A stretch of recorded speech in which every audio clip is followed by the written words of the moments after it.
ကိုယ့်ရဲ့လက်အောင်ငယ်သားကိုယ့်ရဲ့တပည့်တွေပေါ်မှာတပည့်ဆိုတာဆရာမျက်နှာကြည့်နေရတာလေနော်ကိုကအထက်ရောက်သွားရင်အောက်ကလူကိုဘယ်သူမှလူတွေသိမသိတော့နော်အထက်ရောက်ရင်ဘာဖြစ်တယ်အောက်ကလူကိုမေ့တယ်ကိုကအောက်နေတော့တာဟွာဒီစူပါဗိုက်ဇာတိတ်ဆိုးတာပဲသူလည်းစူပါဗိုက်ဇာဖြစ်ရောဟာမင်းအောက်ကကောင်တွေကတိတ်ဆိုးတာပဲစူပါဗိုက်ဇာအထက်ကကျတော့လက်ထောက်မန်နေဂျာတိတ်ဆိုးတာပဲမန်နေဂျာလည်းဟာဒီကောင်စူပါဗိုက်ဇာတိတ်ဆိုးတာပဲတယောက်နဲ့တယောက်ပဲလှန်နေတာပဲအဲ့ဒီလိုပဲ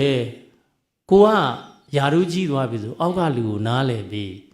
ဟောသူတို့အခက်အခဲရှိတာလားစူလဲစူမှန်လဲမှန်ပြီးရင်ပြန်ချော့ဦးလေးတို့ဆိုဘယ်တော့မှဦးလေးကြောင့်ဝန်ထမ်းထွက်တယ်ဆိုတာရှားပါတယ်စူတယ်ငေါက်တယ်ပြီးလို့ရှိရင်အတိမတ်ပြုပေးတယ်တပည့်ဆိုတာငေါက်တာအကြာကြီးငေါက်ရတာကြောက်အောင်ချော့တာじゃနှစ်ခွန်းလောက်ပြောတာနဲ့ဒီကောင်လေးချက်ချင်းပြေသွားတယ်အဲ့ဒါမှတ်ထား၆တာတော့အကြာကြီးချော့ရတယ်ချော့တာမြန်တယ်တို့ဆရာမြပြုံးပြတာနဲ့ဟာတို့ဆရာရောအေးဆေးဖြစ်သွားပြုံးသွားမြကြိုက်တာလို့တော့ပဲနော်ချော့စရာတော့မလိုဘူးပြုံးလိုက်တာနဲ့ကိုကလှုပ်ချင်အောင်လှုပ်နေနော်တပည့်ဆိုတာအဲ့လိုပဲ